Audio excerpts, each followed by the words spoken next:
This is Madam Mayhem, and that just happened.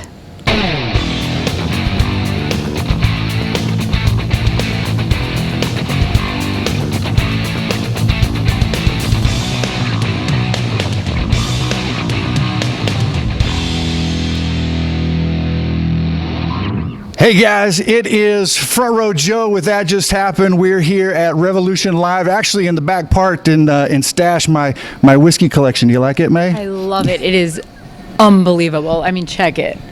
That's a lot.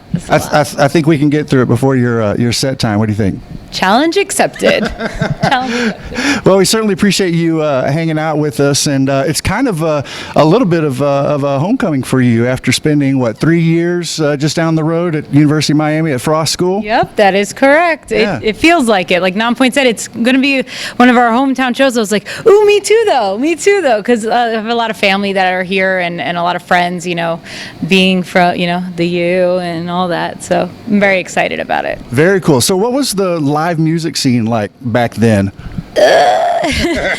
So there were some, but it was definitely harder to get a hold of. I mean, within the university, you could find a lot of it, but outside of it, it was a little less, not as much rock or metal or things like that. But there was Ultra, so there was that, and a lot of the dance music, that kind of stuff, which was fine. But I'm a rock lover. Yeah. Well, anytime that we can get some rock down here, we certainly appreciate it. So glad that you made the trip. Yes. We're definitely looking forward to the show.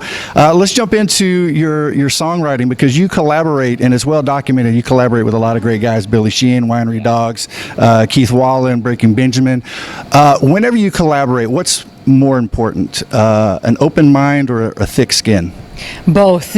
Oh my gosh, both. I've been very lucky because the people that I've been writing with, especially recently, have been, they want the song to be good, right? So when you have a co-writer, let's say you shout out an idea and it's horrible, no one's going to be like, that sucked, like, get out of here. Like, okay, well, how about if we do something like this or like this? So lately it's been a lot nicer, but there have been times, especially when I was first starting out, it's like, nope. And you just got to be like, okay, it doesn't mean I quit. It just means that one line was weird, and then you continue. But open mind is definitely massive, because when you're writing a song, it's a creative thing that comes out of nothing. So there is no right way to do it. So if you're not keeping an open mind, then you think you're following a formula that's not there, then you're in trouble. And do you find that they default to your vision ultimately, or how does that work? Whenever the line needs to be drawn in the sand, like, nope, this is the way I want it. How does that fall? I think it depends. Honestly, when co-writing, I love co-writing especially because I can write as many songs as I want, but to have that other person's voice be like, all right, well, how about like this? Or I have this idea and this might bring your vocals out more. Like, I love to listen to that, because when you're in your own head too much, it's not right. So I don't know if I'm always like, no, this has to be like this. I think I'm more open to trying all the new things and then just seeing how it sounds in the end. Yeah, and a different set of eyes, looking from the outside in. Yeah, absolutely. Yeah, that's awesome. You performed on stage on some pretty cool spots: Bluebird Cafe, where else? The Viper Room. Yeah. You've also played one of the biggest biker rallies in Sturgis. Yeah. But the one I want to talk about is a boat, a cruise ship. Yeah. Tell me about your Shiprocked experience. It was so fun. I love Shiprocked. I hope I get to go back soon. I was able to be a stowaway twice, and so that's basically you get all these different people from all these different bands, and we all do like sets of like covers of other stuff, which is so cool because you get to work with so many different artists and musicians. I had a blast. It was awesome. It's really fun. It's a really good time. Was there a standout moment for you on those two trips? There were a lot of them, honestly, especially we've done a bunch of tributes on there for both years. So I got to sing dedication for Dio, which was massive for me. They also got a bunch of Iron Maiden songs, which made me really happy. But then the other tribute was, and I reached out to one of the organizers because I was already signed up to do it, the Shiprocked, and the lead singer of the Cranberries died. And I was devastated. I didn't know I would be devastated. I've never, but I was. And I was like, I have to pay tribute somehow. And I was like, can I please do a song? And they were like, it's not really in the schedule, but yes, like if you can get 2 guys to like play acoustic, like just do it. So we did an acoustic set, and everyone was singing it when we got on stage, like everyone on the boat. And I almost cried halfway through, and it was such a crazy moment. I was just like, I'm glad that we were able to do that and pay our respects that way, because that was massive. That was a huge one. Wow, that's really cool. I was there, so I saw that, but didn't know that was not planned. That kind of came together last minute. It was planned to a degree, like 2 days before. It wasn't like, we get to practice these things way in advance. I mean, but, it hadn't happened it had just happened when we were about to get on the boat. So I was like, I really want to do it. And two of my buddies, we're able to be part of it, also part of the Stowaways. So yeah, it was good. Yeah, that's really cool. Really poignant moment for sure.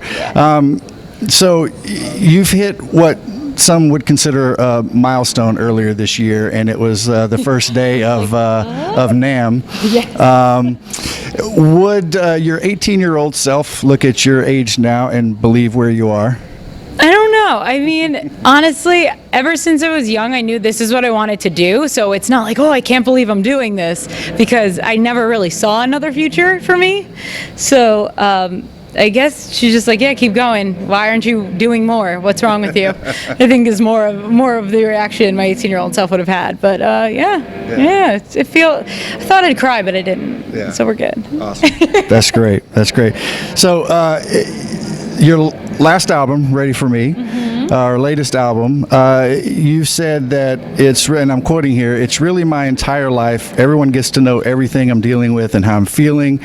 With such vulnerable content, do you feel an obligation to those that are going through some of the same things to kind of put that out there and put yourself out there? 100%. I mean, when I first started writing these songs, I was co-wrote with Corey Lowry, who produced that album, and it was really just telling my frustrations and things that I had never spoken about before. I didn't even want to say it in the room to write the song. I was so uncomfortable about getting it out, but Corey really made me feel comfortable. Was like, listen, there's nothing wrong you can say in here.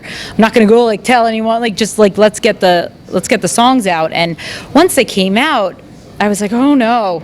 Because then, when you're in the studio, there's just 2 people or 3 people, you're like, all right, cool. And then you're like, oh wait, people are going to hear this. People are going to want to know what those lyrics are. So I got a little nervous, but honestly, then when some people came up to me and were like, this song really made me feel this way, or I was going through this hard time and I got through it this way, that's when I was like, okay, this is exactly why I'm doing this. It was therapeutic for myself, but it's other people are going through things, and whenever you think you're alone in something, you are not, even if it's not the same exact issue. Everyone is going through something, and everyone is stronger than they think they are, and I think that's the biggest message. Yeah. That's really cool, and to put yourself out there in that type of way, I think for those of us sitting on this side of the stage, find it brave, and to be able to put yourself out there like that. Obviously, I don't want to fall into the same category as everyone else, but I know that you're working on new stuff. You're always working on new stuff. Can you tell us a little bit about where you are in that process? Yeah, well, actually, tonight we're going to be playing some of the new stuff, so we're going to sneak some of it in there. We haven't even recorded it all yet, which is really cool. I love doing that, because fans who know our music are going to be like, wait, what is that song? This must be a new one. And the people who don't know who we are don't know the difference. So it's really fun to play that game. But I've been writing a lot with a bunch of different people lately. And we have so many songs now, and I'm really excited. So hopefully after this tour, when we get back, I think we're getting, our last show is going to be, after the NonPoint run, we're going and doing a co-headlining tour with Through Yours Hollow, and then we're doing a few headlining shows, and we're playing in New York City in the end on the 30th of October. But after that, I think I want to go in and record this album and be done with it and get it out, because I'm so excited about these songs. But there's new stuff, and it's exciting. Yeah. That's really cool. I told you a little bit about our setup here. In this awesome run that you've had, what that just happened moment sticks out to you? There have been a lot. On this run specifically, there have been a lot. I mean, everyone all the bands on this package have been so cool, especially like the NonPoint guys. We're so thrilled to be part of this, and they're just awesome. And the crew as well, and same with, Zero Theorem, Hire the Hero are like our new best friends now, and like it's been really fun. But what's been really, really major is when I do merch after our set. I run straight to merch because I want to meet everyone, and because I genuinely love this thing that we're doing here. And I've heard a lot of stories already, and it's only been about a week, from people that really have been able to relate to our shows and to our sets and to our songs. And I'm like almost crying every day. And like to think that I've reached enough people that they're coming to the shows to also see me too. And I'm like, wait, you know who I am? That's awesome, cool. Like that, it's that thing. And I'm like, we're instantly bonded at that moment. And that, I think those have been like the major things on this run. Yeah. Well, that's really cool. Well, we can't wait for the show, guys. Madam Mayhem, and that just happened.